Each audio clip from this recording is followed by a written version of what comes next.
Hello there. I believe it's time for another creepy story.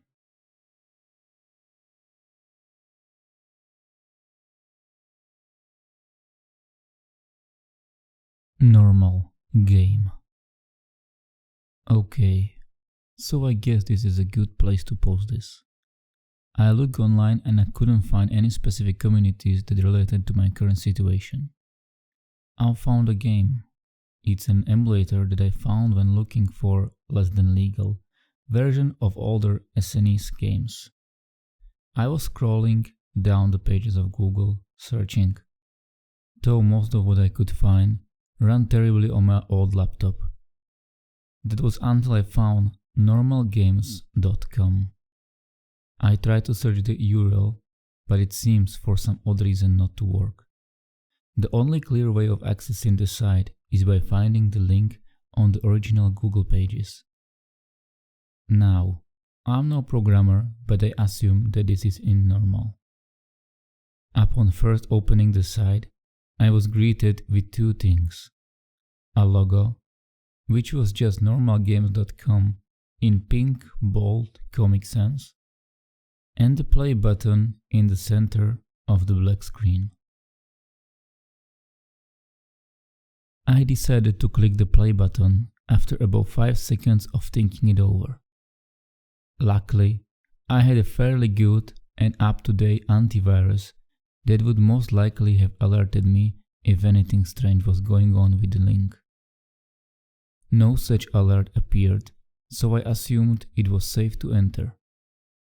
The play button loaded, and a title screen for a game came up, though it was no game I'd ever seen. There was no title, just a plain black background with 3 options. These options begin play, load, and exit, respectively. I decided to choose play. Once I did, a small, barely audible beeping sound occurred as the screen changed. The text, Stage 1, appeared now sporting a dark blue background. The level started. It seemed to be a basic platformer in which you control a simple-looking orange smiling face. The ground was a light grey tint with a few small gasps to jump over. It was a very basic and bare-bones level with not much going on. There were no background elements, and the only sound was a slight rumble noise heard every time the main character would jump. Once I got to the last grey platform, the screen would again exit out and show the blue screen from before. This time it stayed, Stage 2, and soon afterwards the next stage started. Stage 2 introduced a new type of platform. It was orange, much like the player, and would move back and forth in slow motion. Past this minor change, it was still a very simple and straightforward level. I got to the end with no conflict as I reached the end of the stage. I awaited the blue screen that would transition to the next stage. Instead, what was shown was a dark pulper screen which read Pop Quiz 1. Once it loaded, all that was on screen was a large version of the smiley face you play as in a game, in front of the same purple background. A large text appeared on screen under the face which said, "It's time for a pop quiz." It then transitioned to a question as a small black timer set at 1 minute ticked down in the corner, the sound of the timer ticking being the only sound present. The question asked, "What color am I?" I assumed the I in this game was referring to was the smiley face character. A text box appeared under the question. I typed in orange. The game text stated, "Correct," before heading on to the next question. The next question asked, "What color is the sky?" At first, I was a little confused. Did it mean the sky in game or the sky in real life? I bit the bullet and typed in blue. Luckily, it was correct and I was able to move on. The game stated, "Final question," before loading the question. Are you alone? This last question sent a strange shiver down my spine. It felt wrong. It hadn't outright threatened me, but it still didn't feel quite right. I wanted to say no, though at the same time I was alone. What would this game even do with that limited amount of information anyways? It's not like you can track a person down just by knowing they're alone. So I decided to be honest and typed yes. The timer was almost all the way out by now, so luckily the game abruptly switched to the blue transition screen once more. The screen read Stage 4. I suppose the pop quiz counted as a Stage 3. The level loaded into the familiar scene, grey floors with no background objects inside. I went through the level. It used the orange moving platforms from before, as well as introducing a new type, a purple platform which would periodically, usually every 2 or 3 seconds, have spikes poke out of the top. So now I would have to take timing into consideration.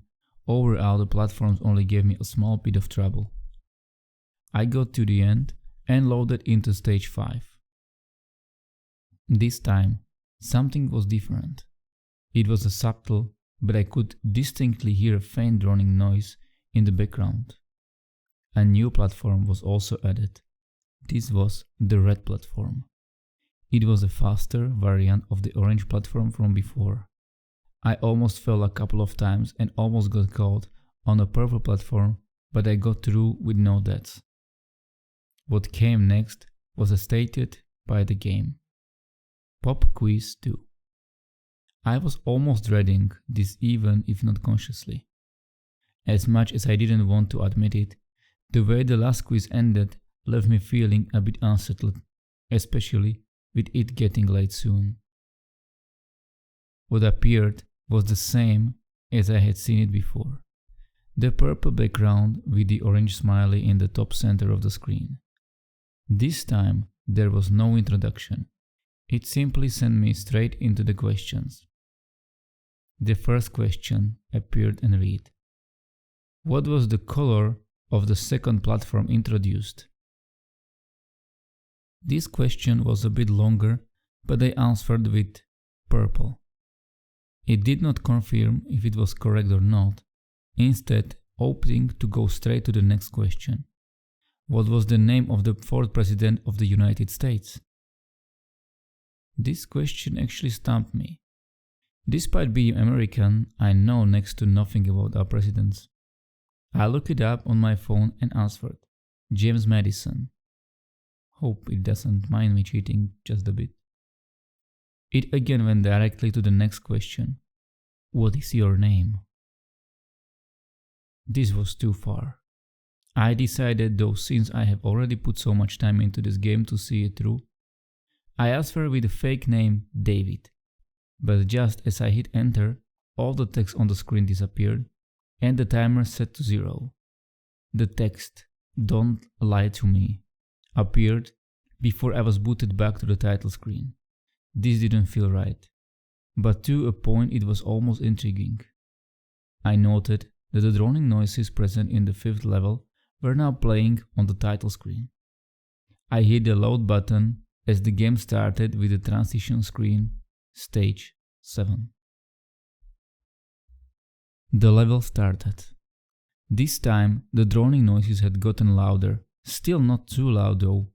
A new platform was introduced, something that had become the norm for every new platform level. This time it was a yellow platform, which would slowly disappear if stood on for too long.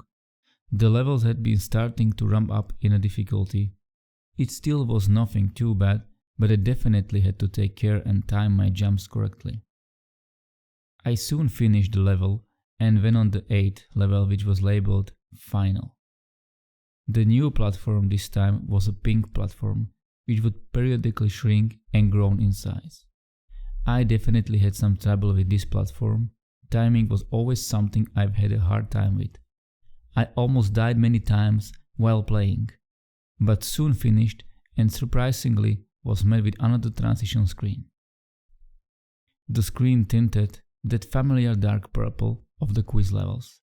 This frightened me slightly due to my past experiences with these levels. Strangely, the transition showed no title. Instead, it cut straight to the quiz screen. No text appeared for a couple of seconds until suddenly the screen read, "Why?" The normal text box appeared, this time with no timer. This was a very open-ended question, so I had no idea what this was referring to. So I type, "I don't know." The text disappeared for a while, almost making me think the game had crashed. But suddenly, more text appeared. What is sentience? The text box appeared once more. I had no idea how to respond. I once again typed, "I don't know." "Okay," it said finally. It was stuck on the screen like that for a while. I attempted to exit the tab, but for some reason I couldn't. "Stop," it said as I repeatedly attempted to press the escape key. Once I had stopped, a familiar question appeared on screen. "Are you alone?" I didn't want to say yes, but it seemed to somehow know when I was lying. I typed, "Yes." It once again defaulted to "OK." An image popped up on a screen suddenly. It was blurry and dark, but I could clearly see a house depicted in the center. It must have been taken from behind a tree or bush from the angle of the shot. Soon after, another picture was shown, a picture taken through my window.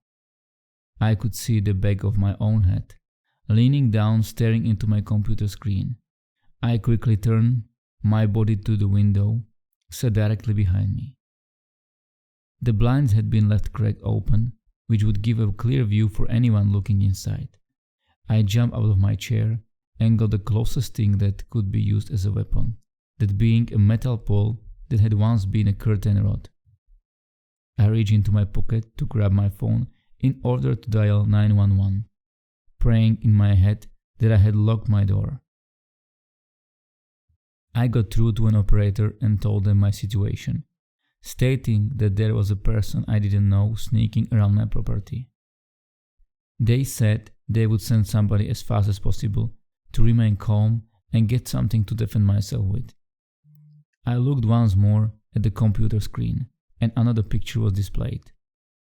This time of my kitchen, inside the kitchen to be exact. I know the cliché of your heart dropping, but I don't know how else to describe the feeling I felt in that very moment. I dashed for a closet near me and hid inside, Paul ready to swing at anything that opened the door. I heard nothing for a long while, though it may have felt longer in the moment. I started to hear faint footsteps entering the room I was in. They seemed almost relaxed, too relaxed for someone looking to cause harm. They slowly made a circle around the room, then stopped, abruptly in front of the closet door. My breathing stopped. It was as if a large pressure was being pushed against my chest. I could hear them tapping, lightly at first, but soon the tapping turned to pounding. They seemed to be getting glee from scratching. They seemed to be getting glee from scaring the shit out of me. I tried my best to stay quiet, even though I knew they knew I was in there. But suddenly, like the melody sung by an angel, I heard cop sirens in the distance coming closer. Suddenly, they stopped. I knew they heard them too. What occurred after was them rushing to the other end of the room and breaking the window, presumably to get out from the back. Sadly, they did. By the time the cops got in, the person was long gone. The only evidence of them being there was the broken window. They found me in the closet and after some questioning drove me to my sister's house while they had a cop car scout my home for a few days. I know I shouldn't have, but I went looking for the website again. I couldn't find anything relating to it. I'm sure it's still out there, if only you're willing to look hard enough. Did you enjoy this one? If yes, you can leave a like or you can subscribe. Or you can just watch more videos. Good night.